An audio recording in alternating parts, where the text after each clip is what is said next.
Hey there, Ultizeta here, and welcome back to more Let's Play The Legend of Zelda: Link Between Worlds. In the last episode, we did a bunch of overworld stuff in order to get our way to Desert Palace. A dungeon that is no longer in the Light World.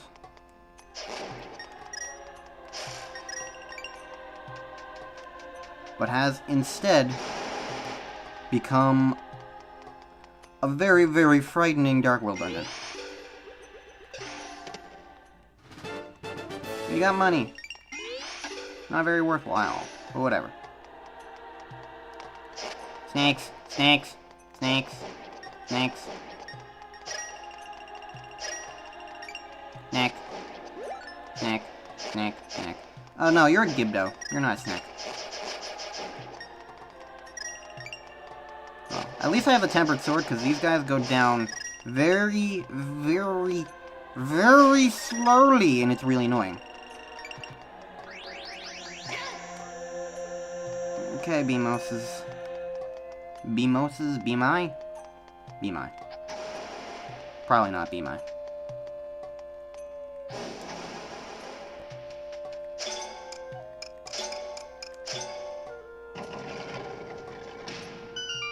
Dee-doo-doo-doo-doo-doo-doop.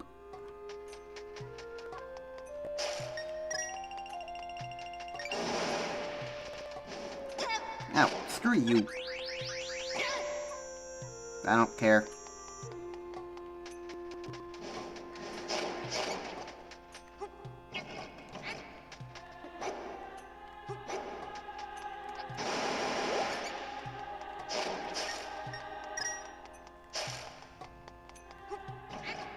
Statue pushing. Everyone's favorite gimmick.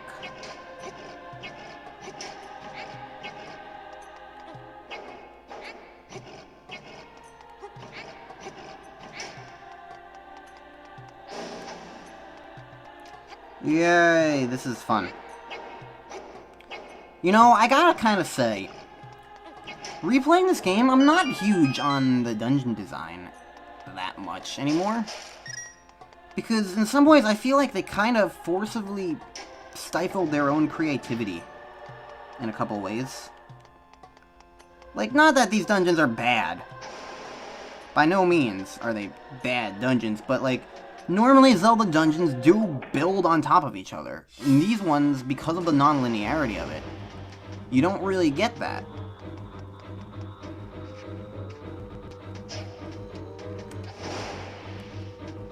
Oh god, a Pokey.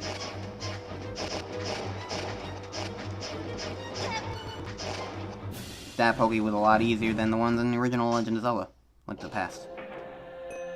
So, cool. But yeah, I do think that there's a semblance of, like, stifled creativity. Just in the sense that they can't build these dungeons on top of each other. Every single one of them has to stand on their own with just their one item. And there's no, like, necessarily...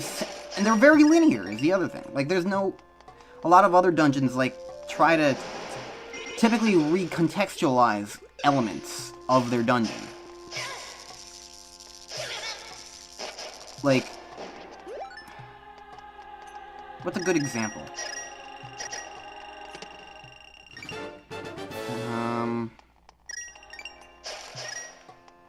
Trying to think of a good example. Nothing's coming to mind, I guess. But I'm also kind of concentrating on not playing terribly.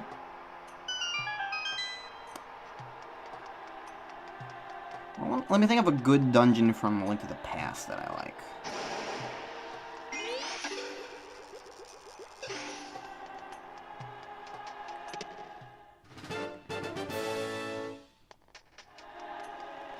My silence is kind of says everything. Okay.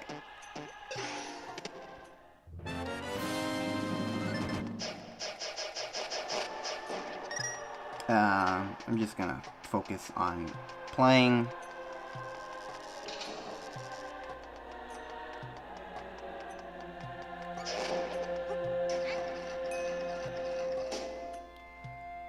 Well, I guess I can bring up Skyward Sword's,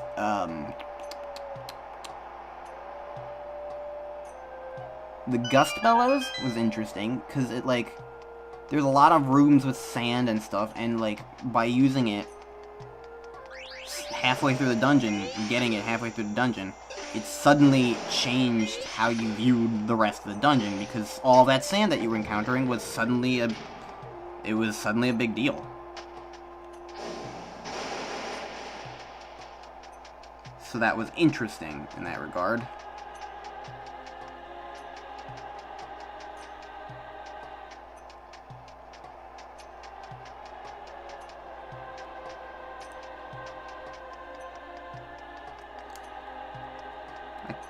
Okay, you really not gonna let me? Okay.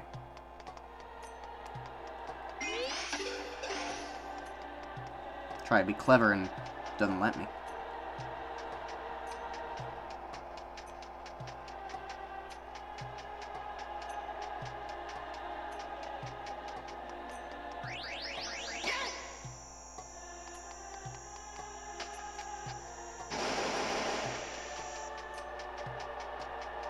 It doesn't even go all the way over. That's lame.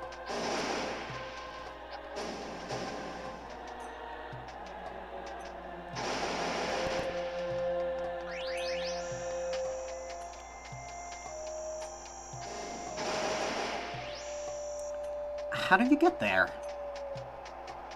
I can't build a bridge here while expecting it to stay.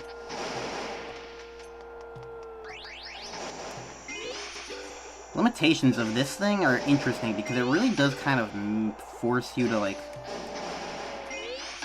think of ways certain things can work.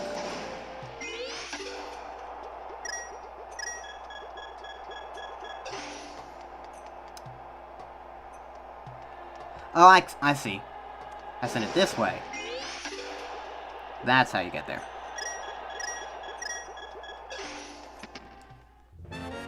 Oh, this is where... Okay, you know what? That makes sense. That's where you get the glove upgrade in the first game.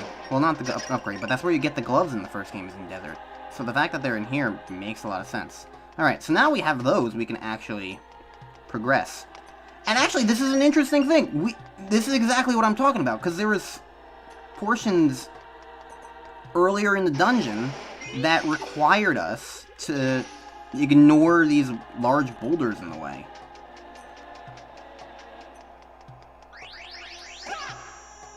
So, now that we can lift those large boulders, we can get,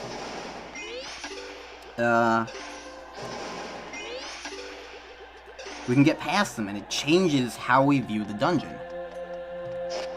Even if slightly, it's like, it's just an interesting thing to think about. And a lot of Link Between Worlds dungeons don't even have this, because they don't really have this kind of stuff normally. Usually their big thing is having the dungeon item that you go through the entire dungeon with. I don't know. Like, there is just a sense of linearity in these dungeons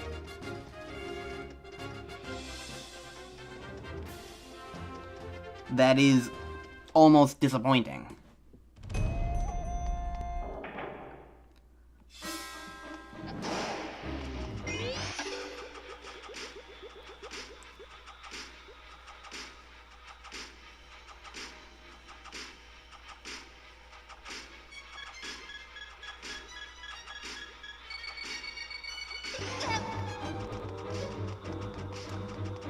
Auto-scrollers are fun.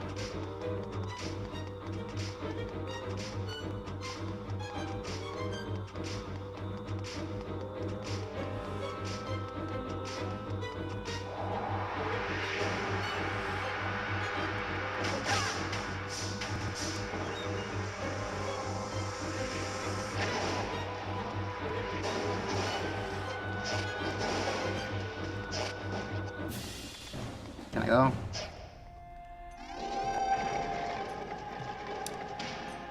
So, I don't know. Like, the puzzles are fine in this game, I'd say.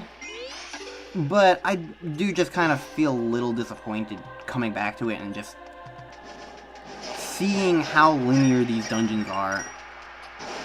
Not to mention admittedly, I don't think the style that it has of you can go to these dungeons in any order, I don't think it works as well in this game. I don't mind the non-linearity elements.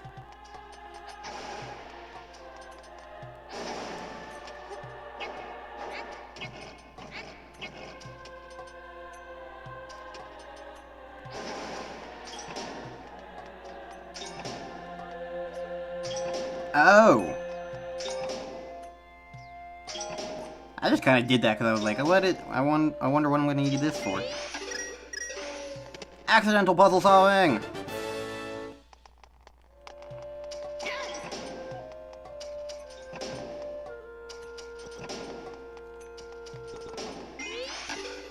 Okay. Probably need to, like, fill that room with sand.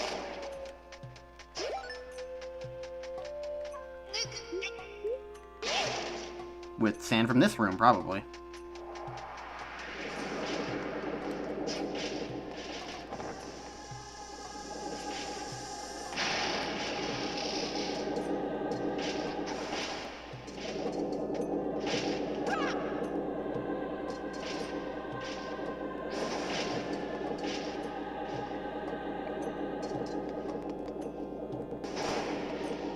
I was probably actually supposed to...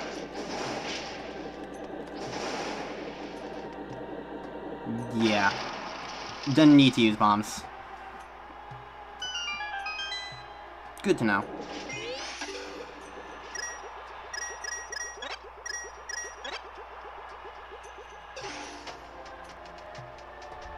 Alright, well that didn't drain this room, but it will fill this room.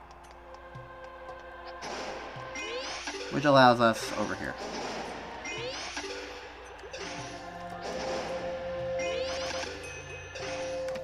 So I guess really what I'm getting at is that for a Zelda dungeon, I would prefer something a little more...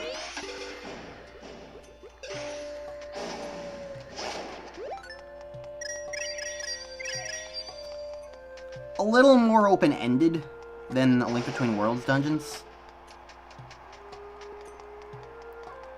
Like, again, not that this is bad.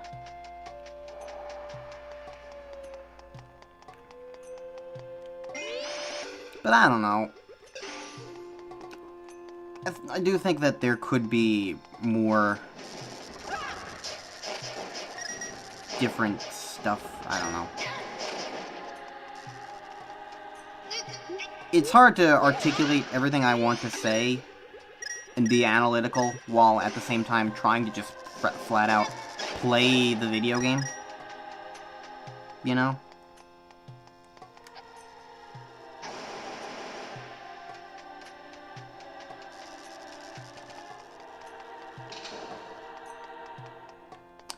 I kind of want to see what's in this middle room.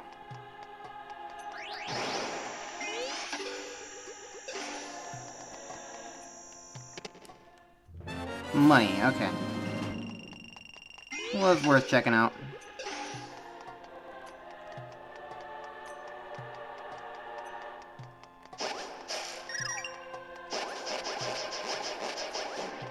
I mean, I don't mind this dungeon too much.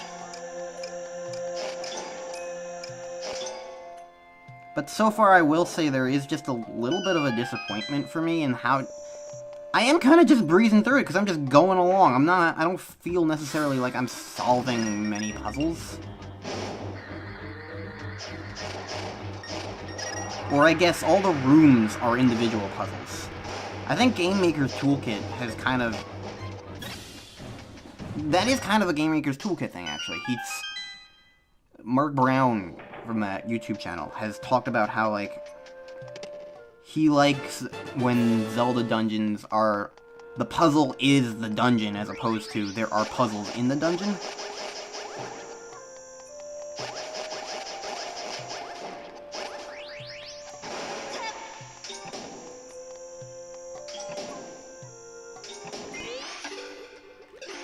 Like, the way that A Link Between Worlds kind of works is that it's just a series of linear progression rooms, like, each room is a trial in its own way. And he's talked about... So I guess all my opinions are kind of just, like, coming straight from that. So... Or at least I've agreed with his opinions. Not necessarily that I'm, like, blindly being like, oh, I like this, or whatever, like... But just agreeing with what he's analyzed. And coming to the conclusion kind of in my own way. I don't know. The point is, go watch Game Maker's Toolkit, because it's good. It's very good. That's all I really can say.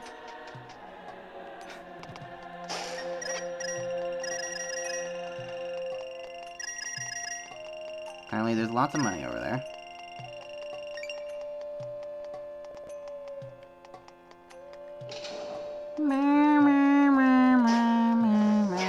Now that's why bombs are usable on these things, because bombs are over here.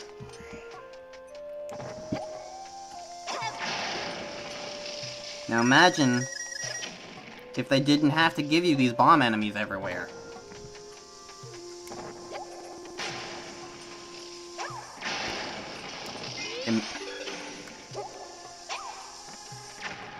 Imagine if they just knew that you had bombs and could use bombs.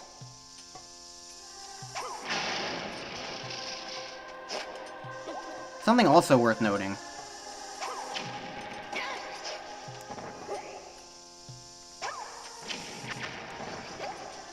I didn't mention it before, but the other interesting thing about Desert Palace here in this game is how it's the only one you can't do first because you need the Sand Rod, and you get the Sand Rod from beating Thieves Town. So I guess, technically, the way this dungeon works is that it's trying to be... It has to be, at most, a dungeon number 2 instead of dungeon number 1, like every other dungeon in this game has to be designed around. So, arguably that makes it...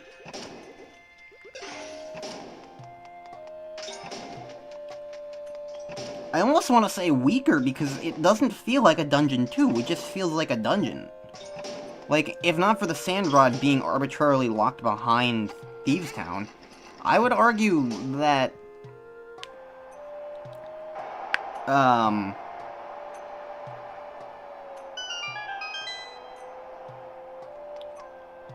know what, now that I can get to there, I'm gonna go back down because I just realized how I'm supposed to get those treasure chests that I didn't get. I don't drain the sand, I use the Sand Rod to pull them up. I'm dumb. It's not gonna be hard to get back. And I can cut it out anyway. They're probably just gonna be money, but I like money. What are you new?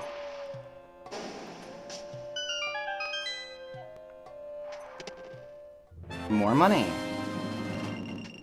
As expected. And what are you?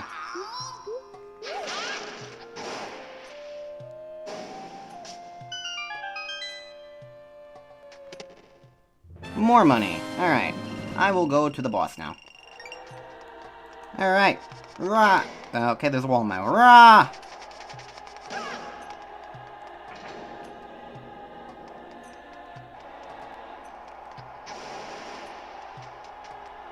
Out of my way, rock.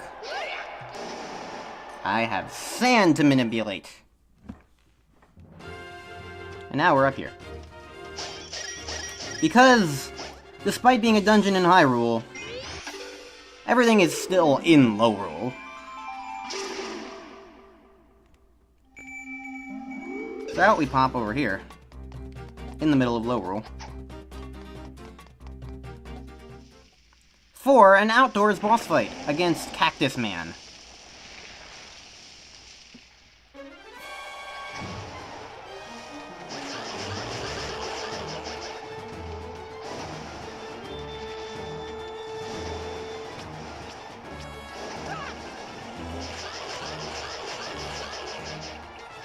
I remember this fight being kinda dumb.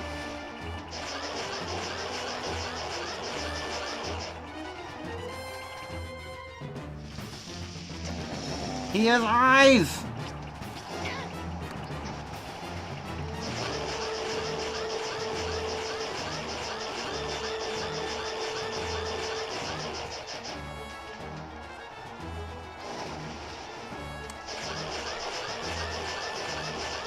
Apparently I meant a very different thing when I said dumb the first time. Ow.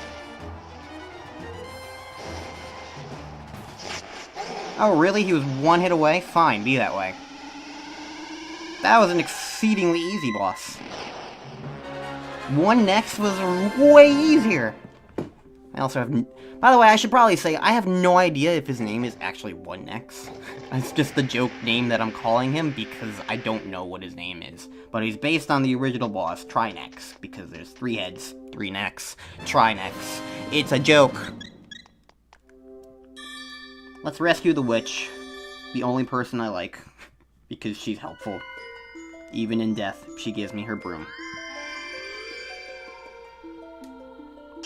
Hello!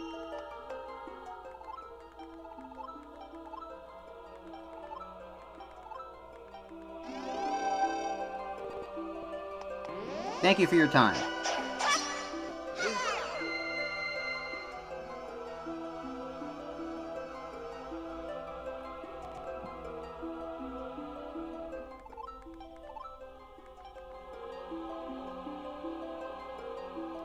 Hilda is talking to Zelda some more. Because apparently she has nothing better to do. Alright. Well. That's taken care of. Next time on Let's Play Legend of Zelda Link Between Worlds, probably some more overworld stuff, as I get to going to the last dungeon. Hey, that's the last Maimai in this area. Yay! Go away.